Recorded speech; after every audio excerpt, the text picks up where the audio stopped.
wire is removed, followed by the soldering iron tip. At this point, it's important to clean the connection if required. Then we'll inspect the joint to make sure it looks right. A preferred or target connection is where all of the metals are covered by solder, and the outline of the lead remains visible within the solder connection. Notice that the tin-silver-copper alloy is grainier in appearance than the tin-lead solder joints you're used to seeing. This graininess is caused by the higher melting temperatures and is generally considered a cosmetic issue. Here's what that same operation would look like at normal speed. Notice how quickly this all happens. Let's review the process once more to highlight some of the problems to avoid during hand soldering. The tip should lightly contact both parts to be soldered. Pressing down firmly with the tip will not transfer the heat faster, but it may damage the land or the base material. Only a small amount of solder should be melted against the tip of the iron. If you melt all the solder by touching it directly to the tip, you may not get enough solder to flow onto the other side of the connection. Remember that solder flows toward the heat, flux flows away. Another problem is melting too much or too little solder into the connection. If you don't remove the solder wire at the right time, you could end up with something that looks like this. This time, we removed the iron tip before the solder wire. Now we'll have to reheat the joint in order to remove the solder wire. Notice what happens when we reheat a solder joint? It looks even grainier than it did before. Now let's see what happens when you reheat a solder joint using flux. In this case, the solder appears the same as it did before. Whenever you melt solder, you always need to add flux, either through the core of the solder wire or with an external applicator. Now let's look at the correct technique one more time. There's a lot happening in just a few seconds. The parts to be soldered are heated, cleaned by the flux, and joined together to form a physical and electrical connection. You probably noticed that we soldered on the solder source or secondary side of the board, away from the electronic components. This is done to minimize the amount of heat that reaches the components. If there is a particular component that is especially heat sensitive, a heat sink or thermal shunt should be used to help absorb the heat. This thermal shunt is attached to the lead, right near the land, to prevent excessive heat from damaging the component. On multi-layer boards that are extremely thick or have heavy internal ground or power planes, it may be necessary to preheat the entire assembly before hand soldering. Preheating brings the base material and the parts to be soldered up to a temperature closer to soldering temperature. This helps to make the soldering operation go a little faster, and it also reduces the temperature shock to the base material. Another way to speed up difficult soldering operations is to apply heat to both sides of the hole at the same time. This can help transfer the heat all the way through the hole much faster. During this procedure, the solder should only be applied to one side of the connection.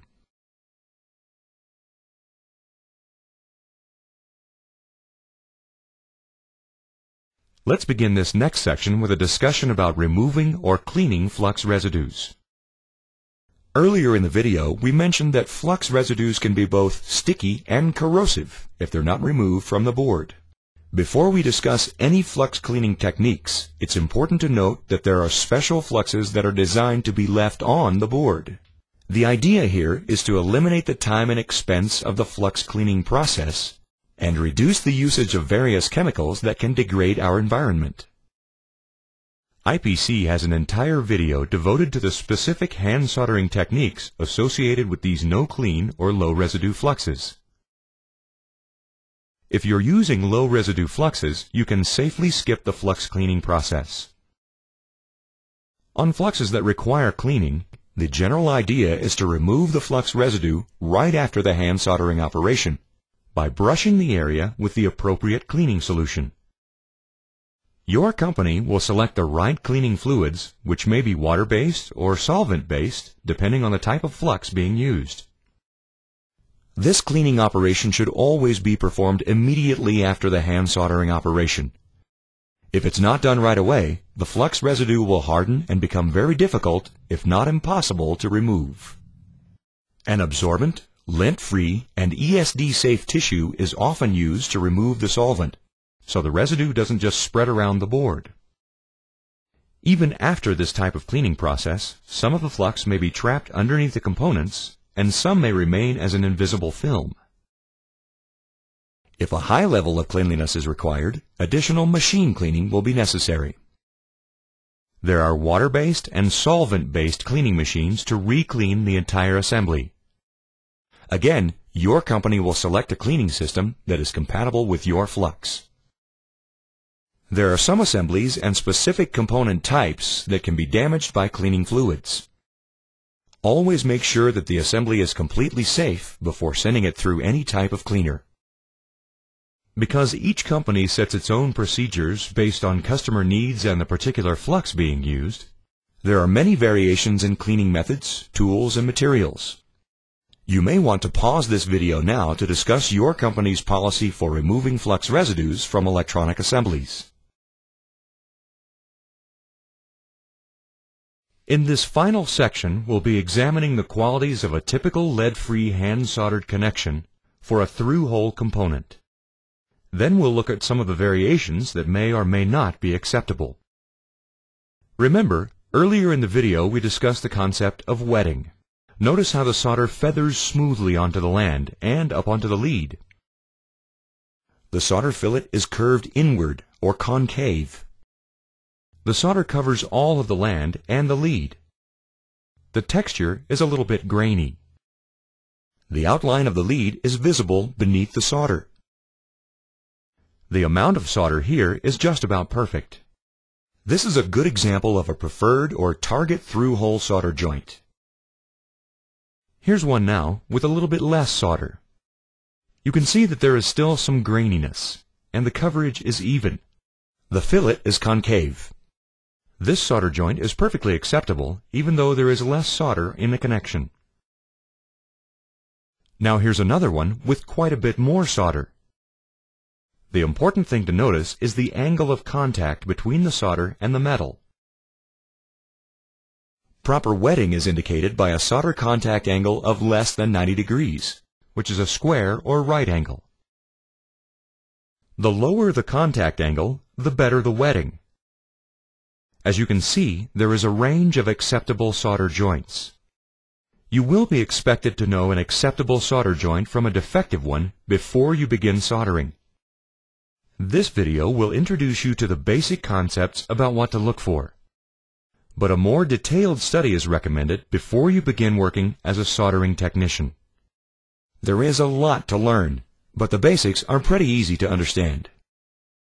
Now let's look at some solder joints that are considerably less than ideal.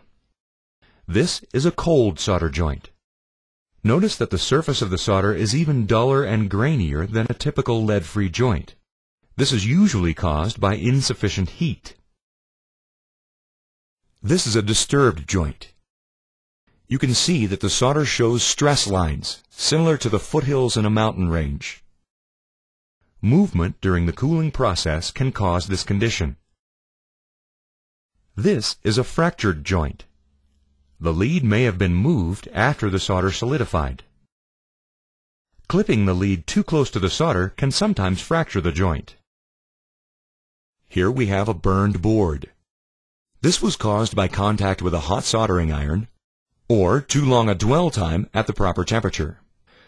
Dwell time is the length of time the soldering iron is in contact with the connection.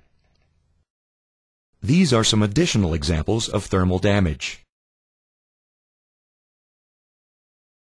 And this is a lifted land. Lifting can be caused by pushing or pressing down with the hot iron. Failure to allow cooling between heat applications can also result in a lifted land.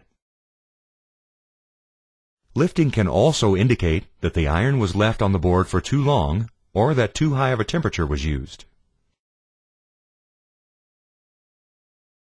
This joint has excessive solder. The fillet is not concave and there is solder flowing over the edge of the land. Excessive solder can also be detected when solder touches the component body or violates electrical clearance. This condition is called solder bridging. A bridge is an electrical path that was not intended. Here is a solder projection, also known as an icicle or a peak. These are typically caused by excessive solder or insufficient flux and by the iron being too cool or being removed too quickly. These are solder balls. They can create electrical shorts by lodging in between conductors or component leads. Here's an example of non-wetting. The solder does not feather to a thin edge, and some of the base metal is partially exposed. Another type of imperfection is the blowhole. These are usually caused by gas escaping through the solder as it solidifies. If there is any moisture or solvent inside the hole, or excess flux, this can create a blowhole as the gas expands and escapes. There are several types of cosmetic imperfections, such as fillet lifting and tears, that are more likely to occur in a lead-free process. It's important to understand that these types of conditions typically won't affect the strength of the mechanical and electrical connection of the solder joint.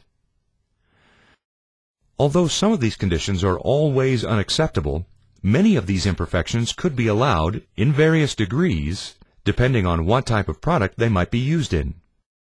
For example, we'd all expect that any aircraft or medical electronics would be highly reliable. But we may be able to live with some minor cosmetic imperfections in a portable CD player as long as the product works. Tighter requirements generally means higher prices. For consumer products, where the idea is to keep the price down, the solder joints can tolerate a bit more variation from the ideal. The J Standard 001 has 3 classes of requirements, based on the final use of the end product. Class 1 is for consumer products. Class 2 is for business and computer products. And Class 3 is for high reliability electronics, where failure is not an option. The specification and the class of requirements that your company uses to inspect lead-free solder joints will be clearly explained to you. Some companies build a wide range of products with different requirements. Other companies build only one class of product. Part of your job is to make sure to always apply the right criteria to each assembly.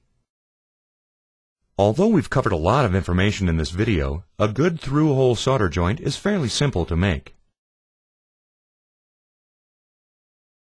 Now it's time to put this knowledge to work to begin developing your hand soldering skills.